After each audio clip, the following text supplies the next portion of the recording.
Bonjour, docteur Maboul. Je suis expert en autisme et je voulais vous dire que, contrairement à ce que certaines personnes autistes peuvent dire sur Internet, dans les réseaux sociaux, dans les médias, les personnes autistes sont psychotiques. La preuve, c'est qu'elles ne sont pas dans la réalité. Donc, c'est une psychose. Je vais prendre un exemple en pédopsychiatrie, puisque bien souvent l'autisme, c'est les enfants.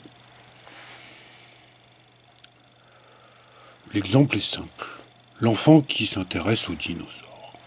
On entend de plus en plus, oui, mais cet enfant, il serait autiste, surdoué, je sais pas trop quoi. En fait, si cet enfant croit aux dinosaures, c'est qu'il n'est pas dans la réalité.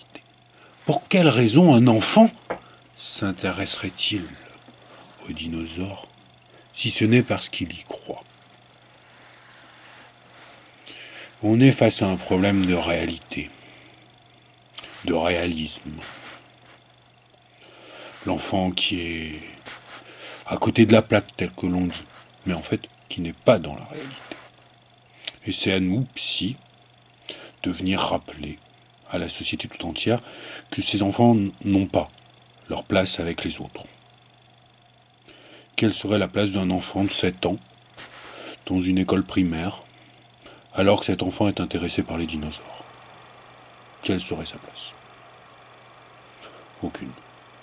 On n'a pas à leur faire de place, hormis dans les instituts médico-éducatifs, pour leur expliquer que les dinosaures n'existent pas, qu'ils n'ont jamais existé et qu'à un moment donné, il faut revenir sur Terre, arrêter de délirer et revenir dans la réalité.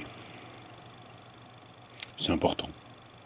C'est important de leur dire ça, de leur faire comprendre, surtout de faire passer ce message aux parents. Les parents.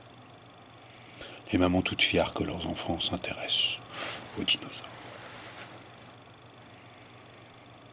Ils n'ont jamais existé. C'est un message qui, je l'espère, sera repris, pourquoi pas dans des spots de santé publique. Oui, il y a un peu de bruit, on est en travaux, on fait une nouvelle salle de sismothérapie. Truc très moderne, avec du courant triphasé. Les enfants autistes reviendront dans la réalité. Je pense aussi que l'autisme, c'est une pathologie, une maladie. Même si certaines autorités, plus ou moins médicales, telles que la Haute Autorité de Santé, viendraient nous dire que ça serait pas une maladie, mais que ça serait un handicap.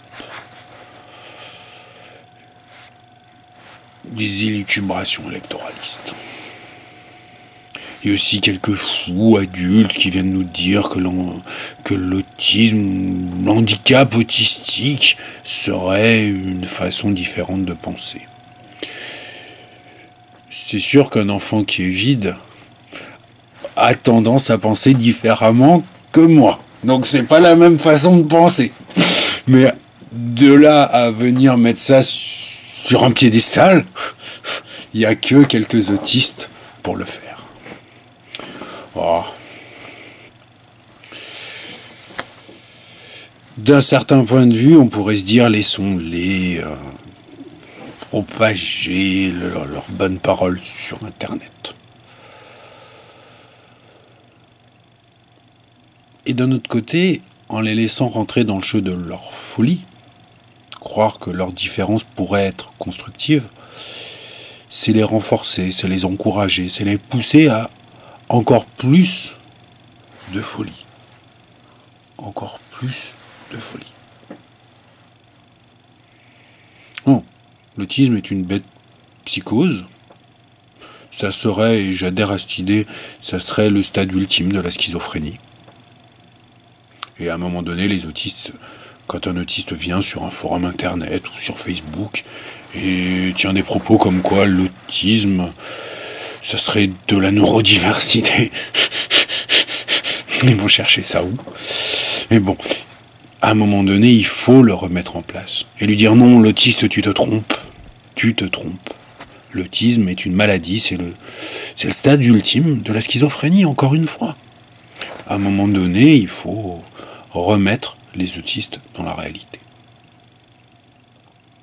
Que cela leur plaise ou non. C'était le docteur Maboul. Et je ferai probablement à l'avenir de nouvelles vidéos. Parce que c'est important d'informer le grand public sur ce qu'est l'autisme. Voilà. Sur ce, au plaisir.